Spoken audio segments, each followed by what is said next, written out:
Hard at engineer Hindi में आपका स्वागत है। मैं हूं वरुण पटेल। इस वीडियो में मैं आपको सेंट्रीफ्यूगल पंप के पार्ट्स के बारे में बताने वाला हूं। इस वीडियो में हम 9 मेजर पार्ट्स जो सेंट्रीफ्यूगल पंप में होते हैं उसके बारे में जानेंगे, जैसे कि body, impeller, wearing, shaft, coupling, bearing and bearing housing, sealing system, suction discharge flange and support frame. तो इस वीडियो में मैं आपको इतने पार्ट्स के बारे में बताने वाला हूँ, तो देखते रहिए मेरा वीडियो लास्ट तक। और अगर आपने मेरा चैनल अभी तक नहीं सब्सक्राइब किया है तो आप अभी सब्सक्राइब कर सकते हैं by just clicking subscribe button, जो कि आपकी स्क्रीन के राइट हैंड साइड पे होगा। तो चलिए स्टार्ट करते हैं वीडियो से। ये जो है डायग्राम यहाँ पे वो है सेंट्रीफ्यूगल पंप का एक्सप्लोडेड व्यू।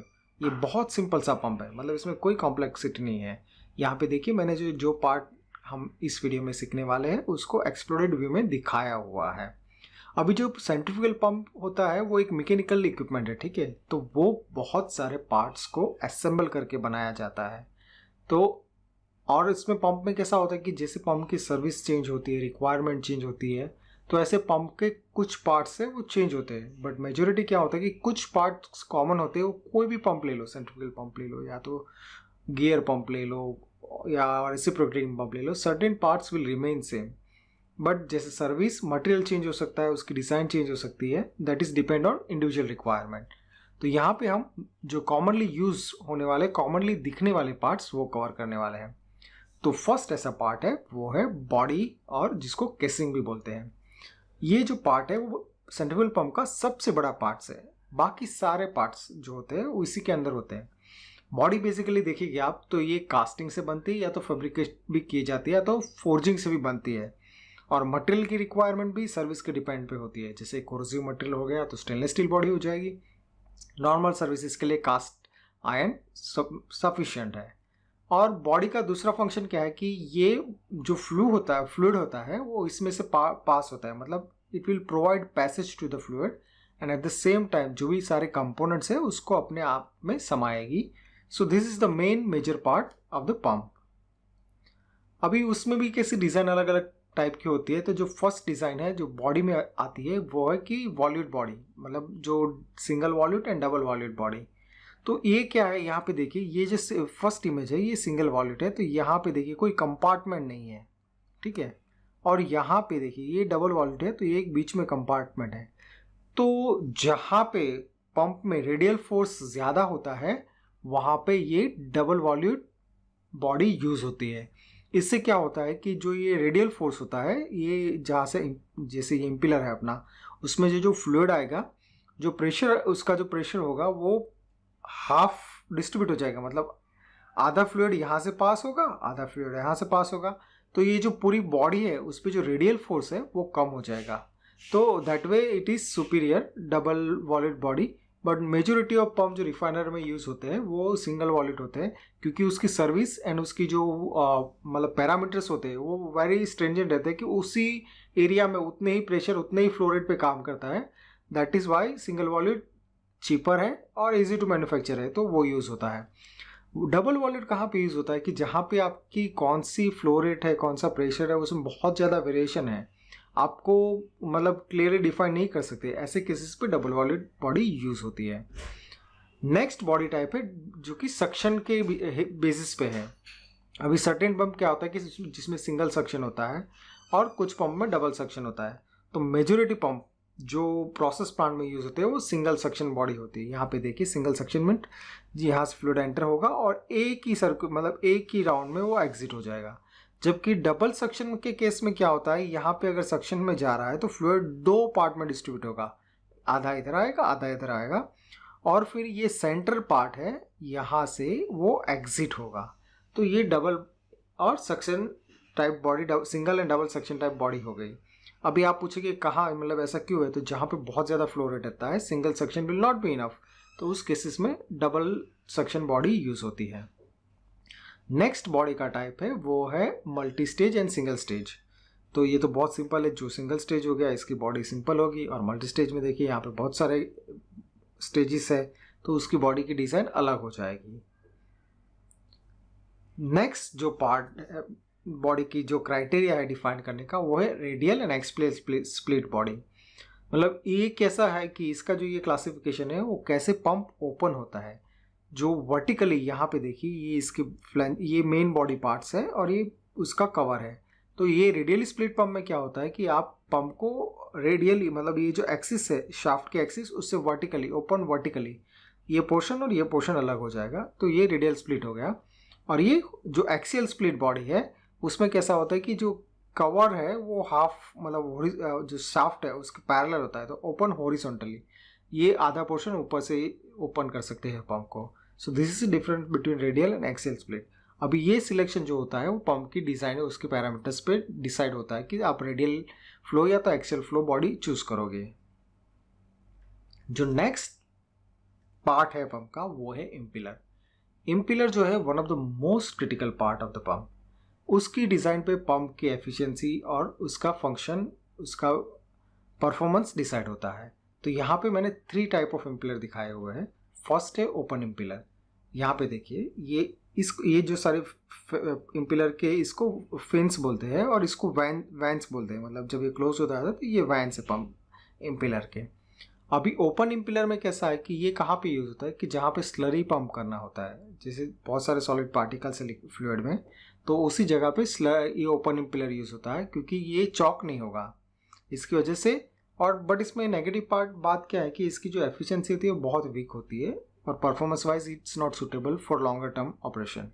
तो जहाँ पे आपकी ऐसी सर्विसेज है जहाँ पे चॉक होने का चांसेस है वहाँ पे ओपन इम्पिलर यूज़ होता है। सेमी क्लोज इम्पिलर है वो इसका सुपीरियर वर्जन है। इसमें भी आप ये सेमी क्लोज इम्पिलर को भी आप जहाँ पे पार्टिकल्स होते हैं फ्लूइड में वहाँ पे यूज़ कर सकते हो। इसमें कैसा है कि इसकी स्ट्रेंथ बढ़ जाएगी। यहाँ पे देखिए ये जो इसमें कोई स्ट्रेंथ नहीं है, मतलब ये जो वैंस है वो ऐसे ओपन है तो इसमें ब्रेक होने के चांसेस ज़्यादा रहता है। जैसे यहाँ पे इसको बैकअप मिल गया तो उसकी वजह से ये इम्पिलर की डिज़ाइन थोड़ी डिफ़िकल्ट हो जाएगी, बट इसकी स्ट्रेंथ ज़्यादा है और इसकी एफिशिएंसी और परफॉर्मेंस अच्छे मिलते हैं। सिमिलरली जो ये थर्ड है वो क्लोज इम्पिलर। यहाँ पे देखिए ये साइड एक डिस्क है, यहाँ पे डिस्क है, मतलब ये जो वैंस है उसके फ्रंट और बैक दोनों साइड में ये डिस्क है। तो ये जो क्लोज इम्पिलर की डिज़ाइन एंड फैब्रिकेशन है बहुत कॉस्टली है, but maximum performance and efficiency close impeller में मिलती है। तो जो प्रोसेस प्लांट में जितने भी पंप यूज होते हैं वो सारे के सारे क्लोज इम्पिलर होते हैं। जो नेक्स्ट पंप का पार्ट है वो है वियर रिंग। अभी वियर रिंग आपको पंप में ये इस वियर रिंग, मतलब नाम ही आपको पता चलेगा कि वो wear, it's related to wear means कुछ घिसना और टाइप का जो ख़त्म हो जाता है।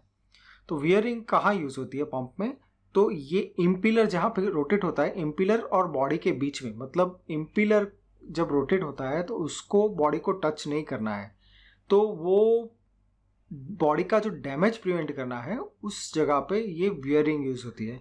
यहाँ पे देखिए ये बॉडी है, ये जो बाहर वाला पोर्शन है ये इम्पिलर आई है, यहाँ पे इम्पिलर आई, तो उसके ऊपर की साइड में ये एक वियरिंग है और एक वियरिंग इम्पिलर की बैक साइड में होती है। लेट मी गो बैक, अगर यहाँ पे ओपन है तो यहाँ पे देखिए, तो ये है एक वियरिंग, ये दिस वन, और सेकंड वियरिंग आपकी यहाँ पे होगी। तो वियरिंग का फंक्शन कैसा है कि वो जो पंप एंड इम्पिलर का डायरेक्ट बॉडी से जो टच हो है वो नहीं होने देगा। मतलब अगर इम्पिलर इम्बैलेंस है तो अगर वो बॉडी को टच करता है तो बॉडी डैमेज होने का चांस ज़्यादा है। तो वियरिंग का फंक्शन कैसा है कि अगर इन केस वाइब्रेशन है तो कुछ वियरिंग आता है तो ये रिप्लेसेबल पार्ट है, तो डैमेज जिसको होगा, अगर इसमें ज़्यादा डैमेज होता है तो आप इसको इजीली रिप्लेस कर सकते हो। तो यही फंक्शन वियरिंग का है कि जो पंप की बॉडी है उसको डैमेज नहीं होने देता है। और ये स्टैटिक रिंग होती है, मतलब ये घूमती नहीं है। इम्पिलर और वियरिंग के बीच में गैप रहता है जो उसको, मतलब वियरिंग को भी वियर होने से बचाता है। वो टच कब होगा, जबकि आपका पंप में वाइब्रेशन है। नेक्स्ट पंप का कंपोनेंट है वो है शाफ्ट। शाफ्ट जो अपना ड्राइवर है, यहाँ पे ये मोटर है, मैंने लाइट किया हुआ है, ये मोटर है और ये अपना इम्पिलर है। तो शाफ्ट का फंक्शन है कि जो एनर्जी है उसको ट्रांसमिट करने ड्राइवर से ड्रिवन तक। तो ये शाफ्ट का फंक्शन है। शाफ्ट यूजुअली आपको फोर्ज स्टील की रहेगी, mostly stainless steel material use होता है फोर्ज ग्रेड का। तो वो अपना जो भी ड्राइवर है, आइदर टरबाइन है, मोटर है, या तो इंजन है, डीजल इंजन ड्रिवन है, तो वो उससे एक साइड कनेक्ट होगी और दूसरी साइड पे इम्पिलर कनेक्ट होगा।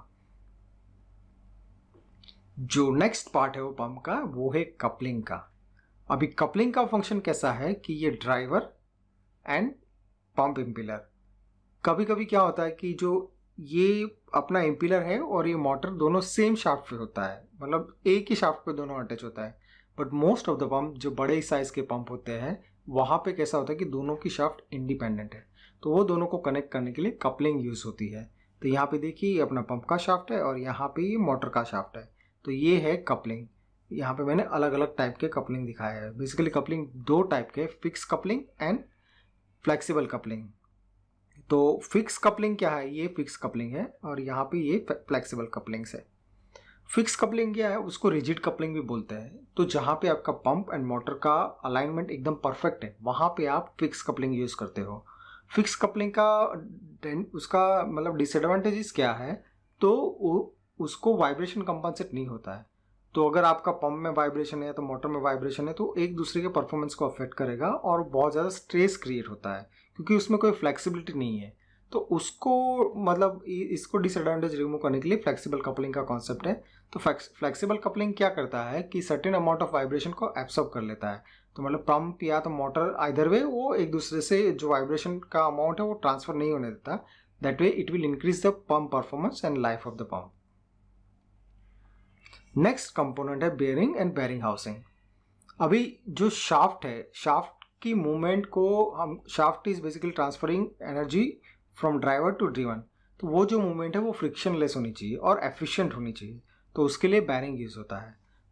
तो जो शाफ्ट, ये बेयरिंग है, वो शाफ्ट के ऊपर में इंस्टॉल होते हैं और वो फ्रिक्शन लेस मूवमेंट ट्रांसफर करने का फंक्शन करते हैं। ये बेयरिंग हाउसिंग है। यहाँ पे आउटर पार्ट दिखाया हुआ है। यहाँ पे मैंने बेयरिंग कवर को हटा दिया है, तो इंटरनली आपको बेयरिंग पता चलेगा। तो ये एंड पे यहाँ पे एक बेयरिंग रहेगा, एक यहाँ पे रहेगा। तो इसका फंक्शन कैसा है बेयरिंग हाउसिंग का, कि वो बेयरिंग हाउसिंग क्या करेगा कि बेयरिंग, फर्स्ट तो बेयरिंग को होल्ड करेगा और इसमें लुब्रिकेंट्स भी रहता है, जो कि बेयरिंग को टेम्परेचर उसका मेंटेन करेगा, उसको वेल लुब्रिकेट रखेगा। इससे क्या होगा कि बेयरिंग डैमेज नहीं होता है। नॉर्मली सारे पंप में रोल बॉल अपना normal role ball type bearing होता है, या तो जिसको टेपर जो हाई, जहाँ पे हाई ड्यूटी रहता है वहाँ पे टेपर बेयरिंग भी यूज होता है। नेक्स्ट पंप का कंपोनेंट है वो है सीलिंग सिस्टम। अभी सीलिंग सिस्टम का फंक्शन क्या है कि जो इम्पिलर में अपना जो बॉडी है उसमें जो फ्लूइड है उसको बाहर आने से प्रिवेंट करना, वो सीलिंग सिस्टम का प्रिवेंट है, मतलब फंक्शन है। तो अगर जैसे कि अपना पंप हाइड्रोकार्बन में चल रहा है, उसका फ्लूइड सर्विसेज से हाइड्रोकार्बन, तो hydrocarbon should not leak from the pump, otherwise it is hazardous. Similarly जहाँ पे केमिकल यूज होते हैं या तो कोई टॉक्सिक मटेरियल यूज होता है, तो वो सारी जगह पे लिक्विड को, पंप या तो गैस को पंप से बाहर आने के प्रिवेंट करने के लिए सीलिंग सिस्टम होता है। अभी ceiling system itself is a बड़ा कॉम्प्लेक्स टॉपिक है। तो और सील की रिक्वायरमेंट, सील की जो सिलेक्शन होती है वो कौन सी सर्विसेज है और क्या सीलिंग रिक्वायरमेंट है उसके ऊपर डिपेंड होती है। सिंपल से ग्लैंड पैकिंग, जो पानी के पंप आते हैं उसमें ग्लैंड पैकिंग ही इनफ है, क्योंकि अगर उसमें से लीक होगा तो कोई फर्क नहीं पड़ता, आएगा तो क्या पानी ही बाहर आएगा। तो दैट वे जो कॉम्प्लेक्सिटी होती है उसके हिसाब से सील यूज होता है। मैकेनिकल सील होते हैं, गैस सील्स होते हैं, तो जो जहाँ पे जैसी सर्विस वहाँ पे ये सील का सिलेक्शन होता है। ये कहाँ पे होता है मैं आपको पंप में दिखाता हूँ। Let me go back. यहाँ पे देखिए ये ग्लैंड पैकिंग है, ठीक है, ये सिंपल सीलिंग सिस्टम है। तो यहाँ से ये अपना ओपन पोर्शन है और यहाँ ये पूरा वाइट पोर्शन है, तो यहाँ पे फ्लूइड रहेगा। तो ये फ्लूइड को यहाँ से बाहर नहीं आने के लिए यहाँ पे सील सिस्टम यूज होता है। यहाँ पे तो सिंपल ग्लैंड है दिखाया हुआ है, बट डिपेंड ऑन सर्विस ये जो सील का रिक्वायरमेंट है वो चेंज होता रहता है। यहाँ पे देख सकते हैं आप, जो नॉर्मल जो सील्स होते हैं वो जो कैसे होते हैं वो यहाँ पे दिखाया गया हुआ है। नेक्स्ट पार्ट है पंप का, वो है उसका सक्शन डिस्चार्ज फ्लैम। यहाँ पे ये सक्शन फ्लैंज है, ये डिस्चार्ज फ्लैंज है। ये बॉडी का इंटीग्रल पार्ट ही होता है। मोस्ट ऑफ द पंप में बॉडी का इंटीग्रल पार्ट होता है सक्शन एंड डिस्चार्ज फ्लैंज। इसमें ऐसा कुछ स्पेसिफिक नहीं है, बट इसकी जो डायमेंशन है वो आपकी पाइपिंग के डायमेंशन के हिसाब से होता है, ताकि जब पाइप इसके ऊपर बैठे तो वो मैच कर जाए।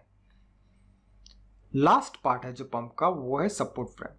Support frame is very means component wise it is simple, it's just a structural member, but it play very important role in the function of the pump। आप बोलोगे कैसे, कि अगर आपका ये विक है तो पंप में वाइब्रेशन आना फिक्स है, ठीक है। तो अगर आपका फ्रेम का डिज़ाइन प्रॉपर नहीं है तो वाइब्रेशन आएगा, नॉइज़ होगा। तो वो सारे इशू प्रिवेंट करने के लिए स्ट्रक्चरल फ्रेम होती है, उसकी डिज़ाइन बहुत ही ज़्यादा ज़रूरी है। तो प्रॉपर डिज़ाइन होने पे आपको पंप को रिजिड फाउंडेशन मिलेगा और it will remain operational for a longer period of time without any vibration and noise. मुझे उम्मीद है कि आपको मेरा ये वीडियो अच्छा लगा होगा। अगर आप सेंट्रीफ्यूगल पंप के बारे में जानना चाहते हैं तो आप मेरी वेबसाइट पे जाइए, वहाँ पे कोर्स है सेंट्रीफ्यूगल पंप का, जिसमें आप ऑपरेशन प्रिंसिपल एंड डिज़ाइन जान सकते हैं। 7 आवर का कोर्स है और रियली इसमें मतलब जितने भी सेंट्रीफ्यूगल रिलेटेड पंप के कॉन्सेप्ट है सारे के सारे एक्सप्लेन किए गए हुए। तो please visit my website hardhatengineer.com और मेरा ये वीडियो आपके दोस्तों के साथ शेयर करना ना भूलिए। See you soon, goodbye, take care.